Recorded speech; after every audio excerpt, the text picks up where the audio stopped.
Okay, we're going to switch over now to the membrane transport part of this lesson. So go ahead and title your paper Membrane Transport. Okay, so what do you need to know? So you need to know the role of diffusion, osmosis, active transport, and bulk flow in the movement of water and nutrients in plants. Okay, so we're going to learn a few different ways that things transport through the membrane. We're going to learn about how water will move or behave if it's placed in an isotonic, hypertonic, or hypotonic solution. And we're also going to talk about electrochemical gradients and how they're formed. Okay, so diffusion. So diffusion is probably the simplest way that things can move through the membrane. So we're talking about when you have you've got a membrane, and on one side you've got a high concentration of some molecule, let's say salt, and on the other side you have a very low concentration of that molecule. Diffusion just means that the molecules from the high concentration will move to the area of low concentration because they want to even out. So if you've got 12, let's say 12 molecules of salt on one side and 2 on the other, some of the molecules on the side with 12 will move across the membrane so that you have equal numbers on each side of the membrane. The reason for this is because there's random movement for all molecules driven by kinetic energy, and that randomness kind of facilitates like equilibrium being reached or an equal distribution of all molecules. So this is just a rule that always happens. The membrane wants to have equal distributions of all molecules on both sides.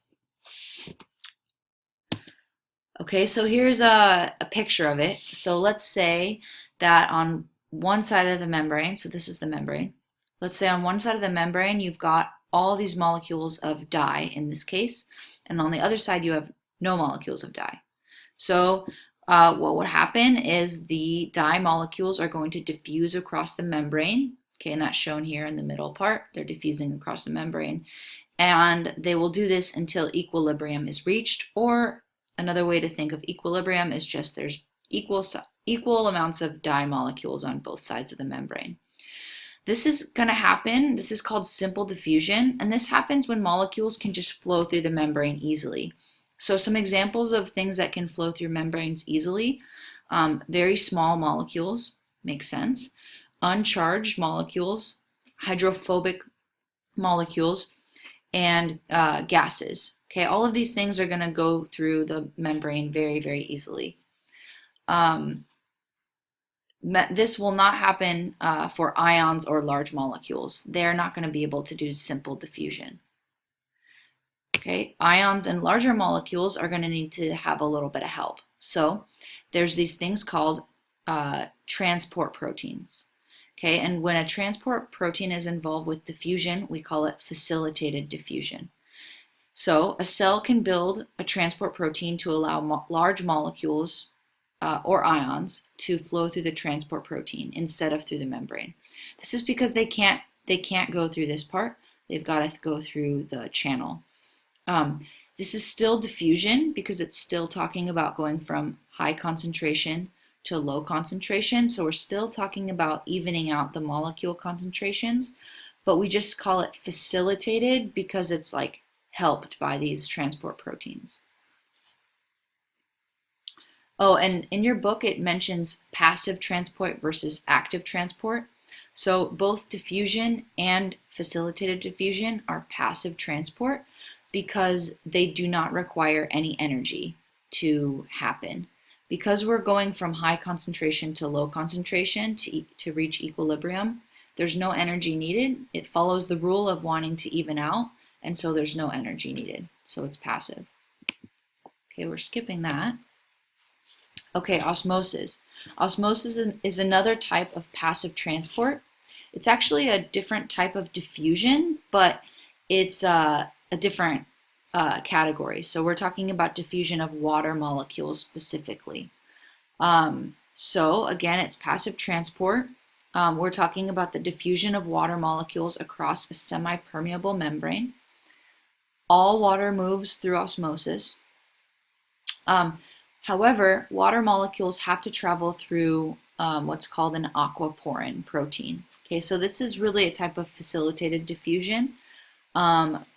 because the water doesn't really mix with the hydrophobic tails, right? So the tails are hydrophobic, they don't want water. So water wouldn't normally just flow through the membrane.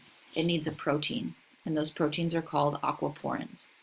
Water is always going to go down the concentration gradient, so from high concentration to low concentration.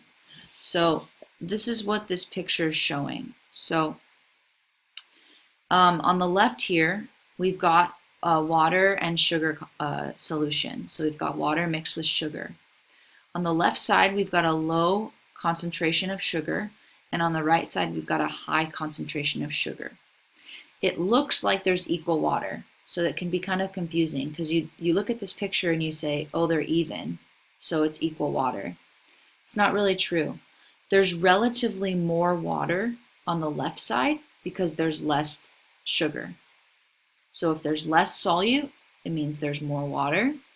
So what's going to happen is that water is going to move through the membrane to the other side so that these concentrations of water and sugar are equal. If you have more sugar, it means you need more water to make the concentration equal.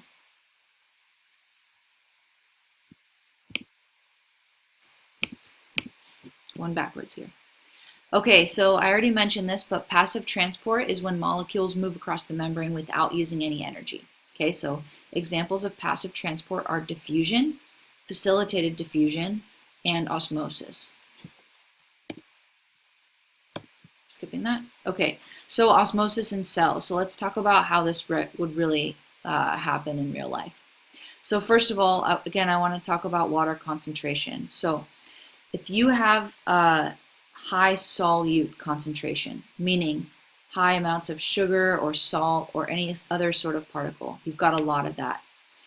That means by extension that you have a low water concentration because you have relatively more particles.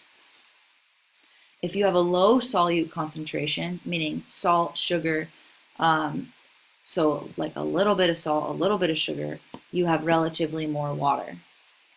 Okay, and distilled water is solute free, so it's 100% water. So when we talk about osmosis and we talk about cells, we're always comparing the inside and the outside and what the concentration is relatively of the water and the solute. So there's three key terms that you definitely need to know. Okay, so an isotonic solution, iso means same, and tonic means solute, basically. And so an isotonic solution means that the inside and the outside of the cell have the same concentration of solute and water. Okay, so isotonic means everything's even, no water will move. Hypertonic, okay, so I think of hyper means like a lot of, like, I think of like a hyper person has a lot of energy, right? So in science, hyper means like elevated or more. So hypertonic means more solute. So what this is saying is that the solution outside of the cell has more solute. Okay, so more salt, more sugar, and by extension, that means it has less water. Okay, and hypotonic is the opposite. Hypo means lower, and this is saying lower concentration of solute. So we're saying it doesn't have much salt, there's very little salt or sugar or whatever it is, and by extension, there's more water. If I were you, I would review these three terms quite a bit because they're a little, in my opinion, they're a little bit convoluted and deceptive. It seems easy, but then if you don't really know it very well, you're going to get to the test and you're going to be kind of like spinning in your head.